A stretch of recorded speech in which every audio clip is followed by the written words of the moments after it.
नमस्कार। एक बार फिर हम तैयार हैं एक नए सफर के लिए।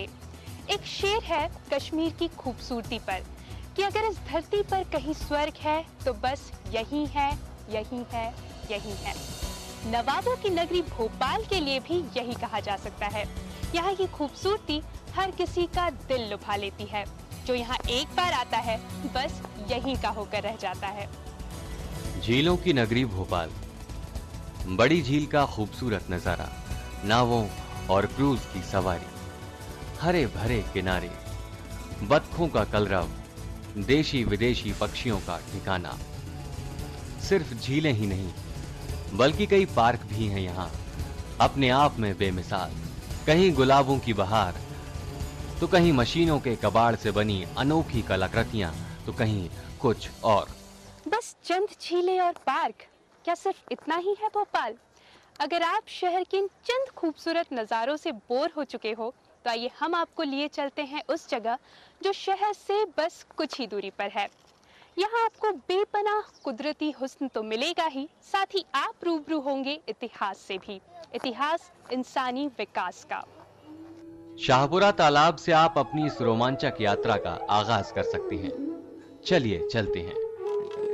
शहरी भीड़ भाड़ जल्द ही पीछे छूट गई और हमारी गाड़ी सांप सी लहराती सड़क पर बेधड़क चली जा रही है। इस सड़क के दोनों तरफ खूबसूरत नजारे बिखरे पड़े हैं। आप सोच रहे होंगे हम राजधानी से कोसों दूर निकल आए हैं, लेकिन नहीं जनाब, हम अभी भी नगर निगम सीमा के अंदर ही हैं और सामने दिख रही है हमारी मंजिल। सिर्फ घूमने फिरने या रोमांचकारी खेल आयोजनों के लिए ही नहीं बल्कि पिकनिक के लिए भी यह स्थान आदर्श है। कितना अच्छा लगेगा कि शहर की रोजाना वाली दिनचर्या और भीड़ भाड़ भागम भाग से दूर शांत जगह पर अपनों के साथ पूरा दिन बिताना। अरे भाई, आप तो यहीं खो गए। ये तो हमारे सफर का पहला पड़ाव ही था। अभी तो आगे और भी बहुत कुछ है। हम हैं भोपाल शहर के न्यू मार्केट से सिर्फ 6 किलोमीटर की दूरी पर। यहाँ प्रकृति अपनी बाहें फैलाए आपको अपनी ओर बुला रही है। नजारे ऐसे मानो प्रकृति के कुशल चितेर सुमित्रा नंदन पंत ने अपनी कविताएं यहीं पर बैठकर लिखी हो। अंदर आते ही वातावरण और भी प्राकृतिक हो जाता है। इस स्थान को इको पर्यटन स्थल के रूप में भी विकसित किया जा रहा है।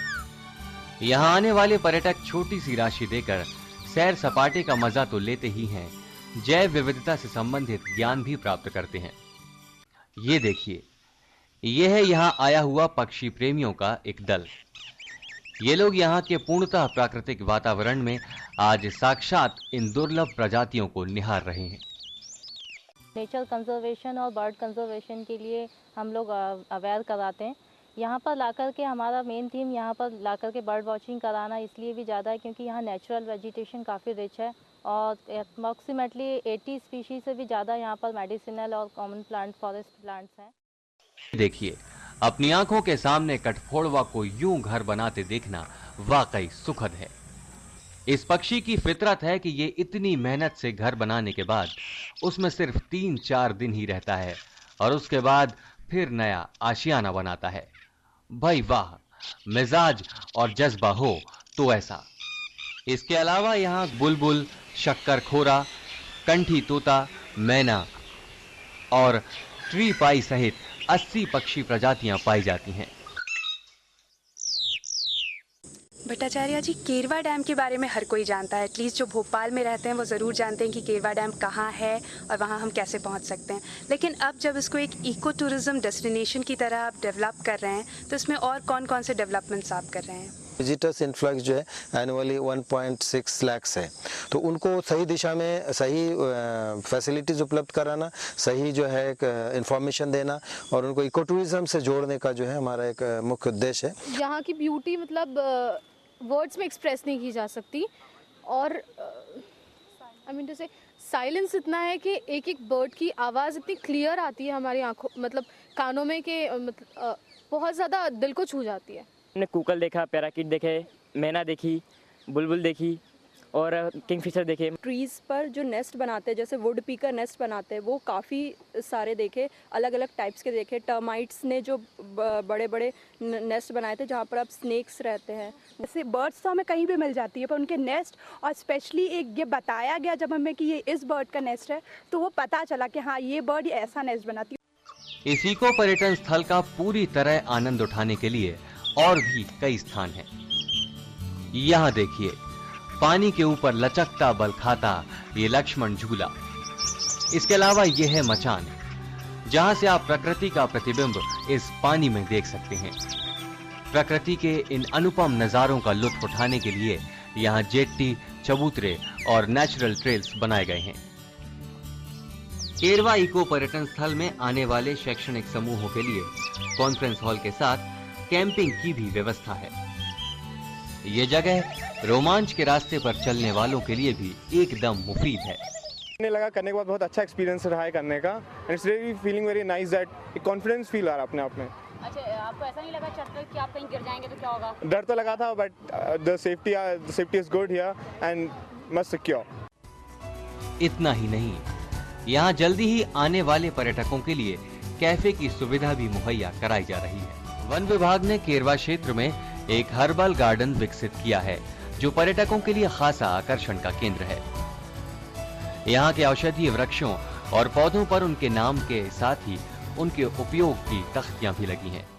तो कौन सा पौधा आपने पसंद किया? मैंने तो अपने घर के लिए ये पौधा पसंद किया है। और अब हम आपको लिए चलते हैं रीछन खोह की ओर।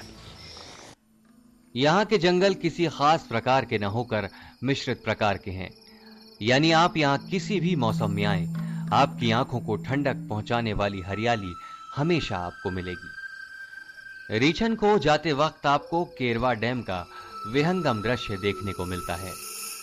दूर तक फैली हरियाली और पानी, मानो हम पचमढ़ी में आ गए हों। और अब यहां से शुरू होता है रीछन खोह तक का रोमांचकारी सफर। इस सफर की खास बात यह है कि यहां तक सिर्फ पैदल ही पहुंचा जा सकता है।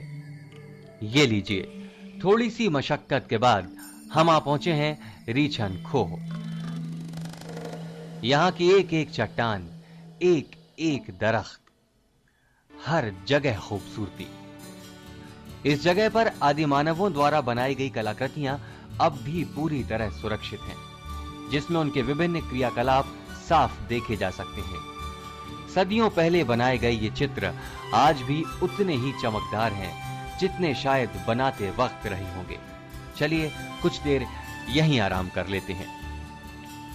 खूबसूरत और विहंगम नजारों के बाद अब हमारी अगली मंजिल है मारिया कोट।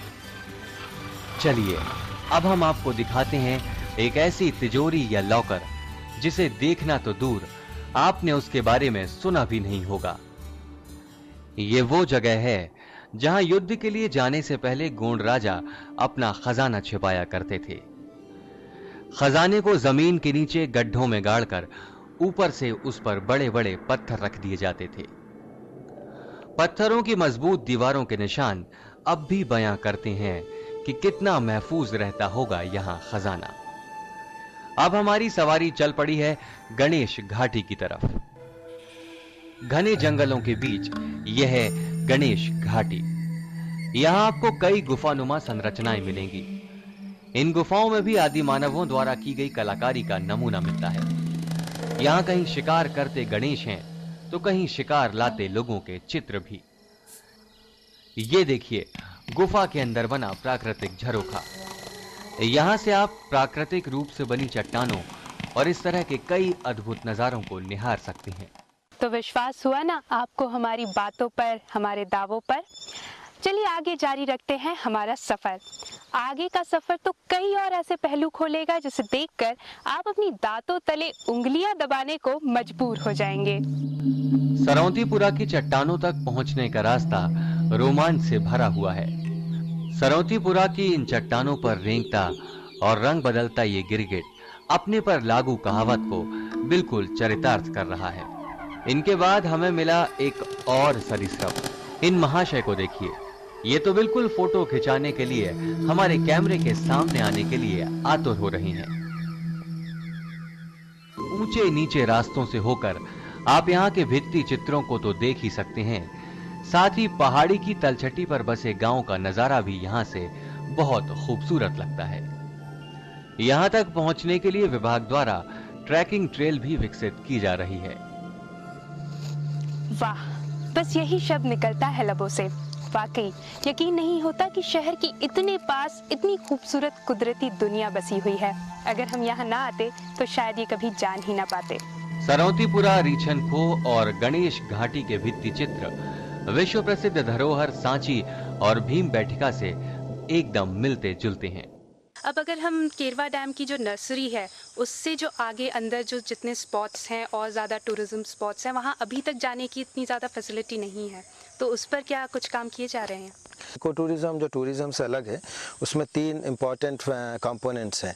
एक तो जो है कंजर्वेशन, यानी पूरा जो एरिया है जहाँ पे लोग आ रहे हैं उसका कंजर्वेशन, और दूसरा कंजर्वेशन एजुकेशन, मतलब लोगों को ये नॉलेज मिले, लोगों को ये ज्ञान मिले, लोगों को इन्फॉर्मेशन मिले कि कंजर्वेशन किस तरह से किया जाए और कितना इम्पॉर्टेंट है। और तीसरा जो लोकल पार्टिसिपेशन, जो यहाँ पे आसपास के जो कम्युनिटीज़ हैं, विलेजर्स हैं, उनको किस तरह से इसका बेनिफिट मिले।